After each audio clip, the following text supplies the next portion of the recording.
In the expansive Skyblaze Empire, Komarsh State was one of the 36 states. Located in Port Bridge Province within Komarsh State, the prestigious Su mansion held significant influence. The young master has returned. The announcement echoed throughout the mansion. People filled the area inside and outside the Su mansion, mostly maids and servants, along with some core members of the Su family. They all watched a young man dressed in black walk into the mansion, escorted by guards. Is that really Owen Su? How dare he come back? He's the reason the Su family declined these past years. He's a disgrace to the Su family. The maids, servants, and even the core members of the Su family looked at Owen with anger and resentment. The Su family was once a top-tier noble house in the Skyblaze Empire. They had a powerful elder in the Nirvana realm and many strong warriors under their command. But a few years ago, their elder suffered a grave injury and was near death. Before he died, the elder arranged a marriage alliance with the royal family of the Skyblaze Empire. The plan was that Owen, the young master and the most talented member of the Su family, would win a duel against a genius from the Situ family. If he won, Owen would marry Princess Margaret, becoming a prince consort, and the Su family would be protected by the royal family, securing their status and power. However, on the day of the duel, Owen didn't show up. He ran away without a fight. If Owen had tried his best and lost, the Su family would have accepted the defeat without blaming him. But running away and causing the family to lose the royal marriage alliance, leading to their decline, made him the family's scapegoat. Even King Edward was angry and ordered Owen to be imprisoned in Valdmoro prison for 3 years as punishment. Now, the 3 years are up, and Owen has been released, returning to the Su family. Owen. A young man from the crowd, a core member of the Su family, stepped forward and blocked Owen's path, shouting, "You traitor, coward, how dare you come back?"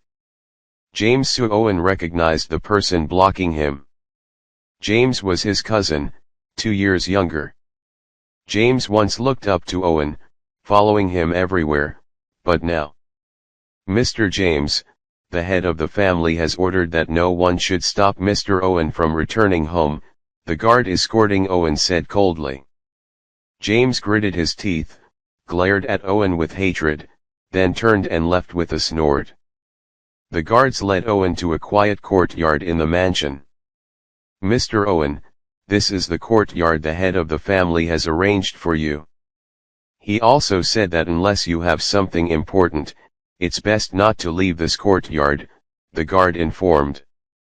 "Dad doesn't want to see me?" Owen asked. The guard shook his head and left.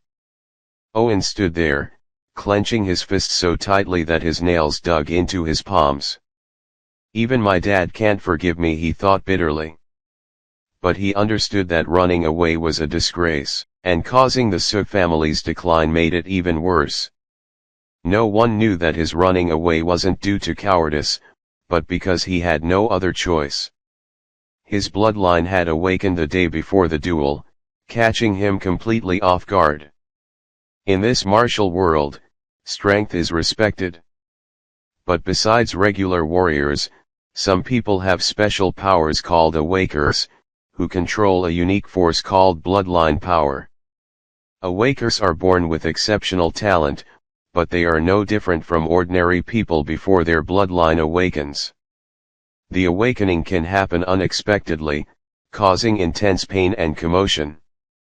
Owen's bloodline awakened without warning the day before his duel with the Situ family genius.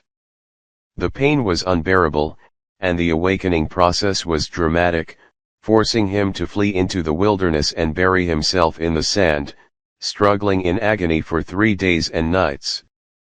By the time the Su family found him, the duel was already over. Owen couldn't explain himself afterward because the bloodline he awakened was extraordinary. Bloodlines are ranked by grade. A 3rd grade or 2nd grade bloodline makes someone a prodigy, appearing only once in millions. A first-grade bloodline is even rarer, with perhaps only 20 in the entire Eastone region at any time. A divine bloodline, occurring once in 1,000 years, is even more exceptional. Owen's bloodline, however, was above even the divine grade, the supreme bloodline, the rarest and most legendary bloodline, never seen before in Eastone's history. Owen knew that revealing his bloodline would bring unimaginable consequences to himself and the Sook family. So, he kept silent, bearing the family's misunderstanding and spending 3 years in Valdemoro prison. Despite the family's decline, Owen's existence brought them endless potential. At dusk, Owen stood in the courtyard with his eyes closed, holding a sword. Nearby, a woman in red named Sherry looked at Owen intently. Sherry had grown up with Owen as his maid and was deeply loyal to him. Upon learning of Owen's return to the Sook family, she immediately came back to serve him. "It's been a long time since I've seen you practice your sword skills," Sherry said, her eyes filled with excitement and anticipation. Owen was once the most talented young member of the Sook family, especially skilled in swordsmanship. Even at 15, 3 years ago, his skills surpassed many of the family's Misthaven realm sword masters. Watching Owen practice was an honor for Sherry. Suddenly, Owen moved. His sword flashed like snowflakes in the air, incredibly fast. "Drifting snow technique," Sherry said. This sword technique was one of the more advanced skills in the Sook family's arsenal, known for its speed and mysterious nature. Its most powerful move, the Snowveil style, involved building momentum with each strike, making each sword thrust faster than the last. A master could unleash 9 consecutive strikes. "Here comes the Snowveil style," Sherry thought, watching intently. Owen moved gracefully, his sword piercing the air with lightning speed. He unleashed 7 strikes in quick succession, followed by an 8th and 9th strike. The sequence was smooth and uninterrupted. "He's mastered the 9th strike," Sherry thought with joy, but then her expression changed in shock. Owen continued beyond the 9th strike, seamlessly delivering a 10th, 11th, and 12th strike. Finally, he unleashed a 13th strike, so powerful it caused a sonic boom. Owen then stopped, his form steady. Sherry was stunned. The Snowveil style should only go up to 9 strikes. How did he reach 13? Owen, however, remained calm. He was always a swordsmanship genius, and since awakening the supreme bloodline, his talents and understanding had grown immensely, granting him unique abilities. Even in Valdemoro prison, he hadn't stopped thinking about sword techniques, pushing his skills beyond the recorded limits. "Master, do you need a change of clothes?" Sherry offered. "No need," Owen replied, waving her off. "Let's take a walk. It's been 3 years since I left." "Master, the family had instructed you to stay in the courtyard unless necessary," Sherry reminded him. "He'll have to tell me that himself," Owen smiled and left the courtyard.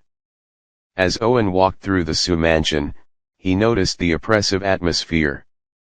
The family has changed a lot in these 3 years, Owen thought, his gaze cold. The Sook family has declined since the death of the Sook family elder and the missed marriage alliance with the royal family. The Sidhu family, with whom the Sook family had long-standing grudges, took advantage of their weakness, pushing the Sook family from a top noble house to a second-rate family barely surviving in one province. Even now, the Sidhu family wasn't satisfied and secretly supported another family in Severmere province, the Pang family, to oppose the Sook family, aiming to wipe them out completely. Within the Sook family, internal strife worsened the situation. With the elder gone, many of the Sook family's retainers left, leaving behind a faction led by Regzhao, a void-breaking realm warrior.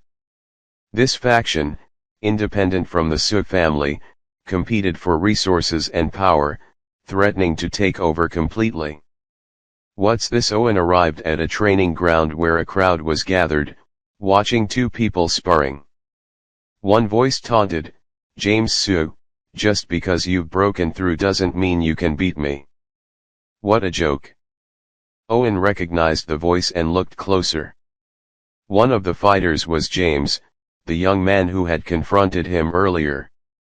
The other was Vikzhao, the son of Regzhao, leader of the faction threatening the Su family. Vikzhao, Owen's expression hardened. The Zhao family wasn't part of the core Su family but descended from retainers.